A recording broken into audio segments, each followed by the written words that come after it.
2 weekends ago, there was a fight on ESPN Plus that featured main event of Thiago Santos and Jan Blachowicz. Loretta. But there were some interesting fights that night. Yes. So the first one we want to talk about today is Peter Yan and John Dodson. What did you think of watching that fight? So Peter Yan definitely surprised me. I didn't think he would be as... Everybody in that division's fast. I didn't think he'd be that technically fast and kind of controlled the fight as usual, which a lot of people have controlled Dodson's fights. Like, he kind of plays kind of like a cat. He jumps back and forth, doesn't do a lot of damage, but Jan really showed how quick he's come up the ranks. Huge win for him. Big move up to hopefully fight a guy that maybe is in the top 10 again. So it's tough for me to get behind Dodson because he does so many of these fights, honestly. Yeah, when we were watching it, I remember the announcer talking about how Dodson is one of the quickest and most explosive fighters in the division. And everyone says it before every fight. And I think he was. And I don't think he is anymore. No, that's tough to keep that speed. He didn't look like that at all to me. He's been, gotta think, Dodson was on the same season as TJ Dillashaw in the Ultimate Fighter. Long time. It's not rodeo. So, yeah, Father Time could definitely be kicking up. Yeah, I thought Jan controlled every bit of that fight. I also thought Dodson was just, like, trying to make a case to the refs about every little thing. Like, he wasn't even concentrating on the fight. Very crybaby. I thought it was a bad look. I don't know. It's unfortunate to say, but that's pretty much what everybody else has felt about this fight. I actually thought he was going to fall further in the rankings than he did. I don't know where he is now. I think he only fell a couple spots. But Jan has moved up quite a bit. And I think that a good opponent for him next might be Jimmy Rivera. I think he called him out after the fight. Back-to-back losses. Jimmy needs a resurrection, or he's going to be in a lot of trouble. Right, so he's coming off a loss. Jan needs a good top 10 guy. I think that's a fight that lets him know if he needs to be up in the top of that division or not. Yeah, that'll definitely be a wake-up. And again, there's a lot of guys coming up the rankings right now in Bantam that have a chance to climb 4 or 5 spots really quick. I mean, we'll get into it later, but the Cody situation. You can jump people quick and you can be somebody, and you can also go back down quick, especially in that division. So it'll be interesting to see what happens for both of them after that decision there. A lot of decisions for Dodson. Yeah. Also that night, Liz Carmouche defeated Lucy Pugilova. And the crowd did not like her. No, gave it to her. They thought Lucy Pugilova won, and I honestly kind of agree. I thought she did a lot more damage. I was Very surprised. More aggressive. Yeah, I was surprised to hear Liz got the decision. So yeah, I'm not sure. You saw the same thing? Yeah, I mean, Liz always plays tough, but it definitely seemed like she got tagged a lot more and had a lot more damage overall, or just punch volume on top of her. So I don't know. It'll be interesting, to see where they both go after this. I mean, it wasn't the most exciting fight, but it's just one of those trade back and forth. It's a big fight for each. Do you think Pudilova moves up quick, or? I think she gets another fight against a ranked fighter. I think she just Yeah, I think she, I don't know. I think that Liz needs to get a fight against someone who just won. Yeah. I don't think she needs to get someone that's ranked higher than her. I don't think she deserves that after that fight. No, play someone in the same pool. Montana De La Rosa and Andrea Lee both just won. Yep. They'd be on about the same time frame. They made me look at a bad matchup. I'm not sure. Yep. Let's see. Also, we talked about it a little bit earlier. Stefan Struve fought Marco Rogerio de Lima, and he got clipped. Yeah. He went down like in the first few seconds of the fight. Pretty classic. I did not see that coming at all.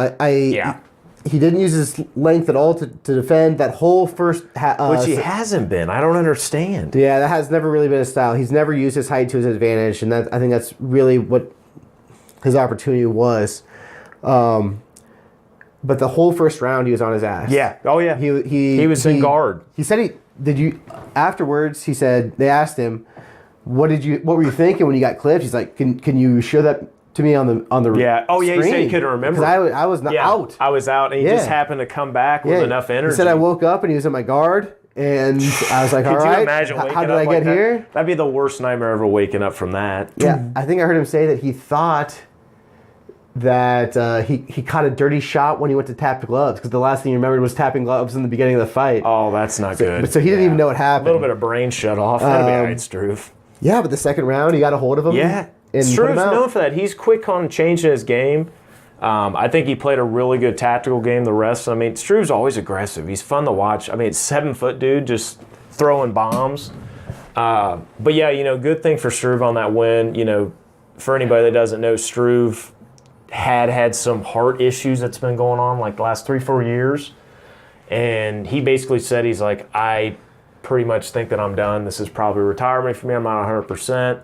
Yeah, he took his gloves off. Took his gloves off, put him in the center of the ring. I think he is a 50-50, but most likely because it's a health issue, I don't see him taking the risk any further than he has. Phenomenal career. I mean, everybody remembers Stefan Struve, not just because he's 7 foot, because the guy was just like super nice, but was in some wars. Mark Hunt. I mean, he's had a lot of big times. Stipe Miocic, I mean, he beat him.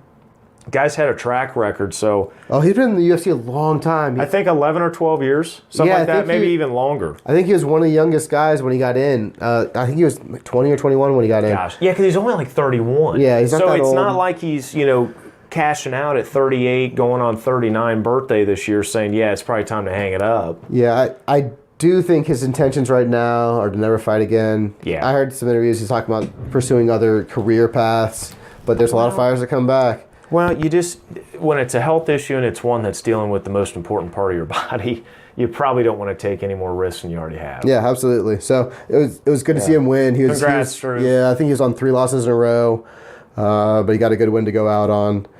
He said he wasn't planning on renouncing his retirement. It was something that after the fight, it just felt right. It felt like this is where the I end. should do it. Yeah. Which is probably a godsend, honestly. Yeah, that's a good way to go out for sure. That's better than some other ways. I'm still living. Yeah, so congrats, Struve. And the fight before that I just skipped over was Mikhail Oleksiejczuk. Wow. Yeah, good luck. Yeah, good luck. And he knocked out Jan Delante in the first round. And that was a back and forth fight. Yeah, and that was a lot of trading. That was an entertaining fight. That was something I did not see, I don't think, coming on that, but... He took him down with a body shot. Yeah, I mean, and that's the best time. I know. You see that's so the best type of win those. when you're trying to make a big... I got him with the liver shot. Yep. Yeah, so, I mean, liver shot, shit. I mean, that's... In that weight division, that's a monster win for that. So, that's awesome. I don't know, after that, could be some movement quick. Yeah, I was trying to think who he should have. And I was thinking maybe Misha, who just got knocked out by Johnny Walker. Ooh. He's gonna be like he's redeeming. He's gonna want to prove himself against another ranked fighter. Misha's probably gonna be suspended for a bit though. Yeah, that could be a problem. Yeah. But somebody else could pop up quick. I mean, you never know. Yeah, Vincent Prue and Nikita Krylov are fighting soon. And I think maybe the loser of that fight would be a good matchup. Jimmy Moanawa, maybe. I know he's fallen on some hard times. He's had a lot of knockouts, a lot of stuff, but he's definitely a guy that one win could get him back in to where he goes on another streak because he's just a freak. So could be a big fight for either of them because he beats Jimmy Moanawa. That pops him up 3-4 spots. Next thing you know, you're fighting top 5 guys. Mm-hmm. So again, like we talked about last week, that lightweight division is just like the bantamweight division. You can flip-flop 7 spots in 2 fights real quick. Right. Yeah, it's really top heavy. Yeah. If you're up at the top, you're up at the top, and then below like the top 5 or top 6, you can fall off in 6 through 15 real quick. And then the main event that night was Thiago Santos and Jan Blachowicz. Yeah, little Moretta. And Thiago knocked him out in the 3rd round. He's been knocking everyone out. I think he came up to the light heavyweight kind of like Anthony Smith, who just fought John Jones, where I'm keeping the weight and I'm also keeping the hands. And I think the weight cut's helping. I think the size advantage of replenishing's helping. And also, Moretta is just fucking crazy. He's crazy. So he's going to go in there and literally throw bombs, and he knows if I get knocked out with another bomb, I'm okay with it as long as I took a chance. He does not have a game plan half the time except to beat the dog shit out of your legs or beat the dog shit out of your head. And that's exactly what he did to Ian. I mean, it's early on. So, hell of a fight. Good for him. It was a hell of a fight. He's coming up again. He's doing basically an Anthony Smith schedule timeline right now of, I got 3 wins in a row. I want to go fight a guy that's top 3, 4, maybe 5 at the latest. Who, Thiago? Oh, yeah. No, he's got John Jones. I don't know if you give him. I know we talked about this. I don't know if you give him Jones that quick because he wants it. Dana wants it. I know, but do you want another Anthony Smith situation? So you just want Jones to fight all the undefeated fighters. Oh, I'm on a streak. Fight him. I think that. I mean, it's not like doesn't have experience. I think Johnny Walker cannot fight him right now. I think Dominic Reyes needs another fight. Dominic Reyes. Both of those guys need to work their way up. Then why not fight Corey Anderson? Corey Anderson is coming off of 3 wins. Yes. He has. Corey Anderson is a perfect contest to say, this is the last step before you go to the top, boy, because a guy that just tried the same thing. No. Okay, I was saying you were making a case that Corey Anderson should be the next fight for Thiago Santos. Yes. Oh, should be the next fight for John Jones. No, God, no. Then I think, okay. Thiago needs to fight somebody before Jones. Who does Jones fight? Corey Anderson. Jones waits, because it's going to be quick. It's going to be a quick knockout. Jones has no damage right now, even after a 5-round fight with Anthony Smith. He'll be out on a short suspension. He'll fight in 2 months. Let those guys pound out. And then if no one gets too hurt, either bump somebody up that's not hurt or take the guy that won in the fight, go right to Jones. I cannot disagree more. I really cannot. Oh, wow. All right. All right. This is good. The only fight you can make here is John Jones. And I think if John Jones, unless John Jones goes a different direction, it's on John Jones.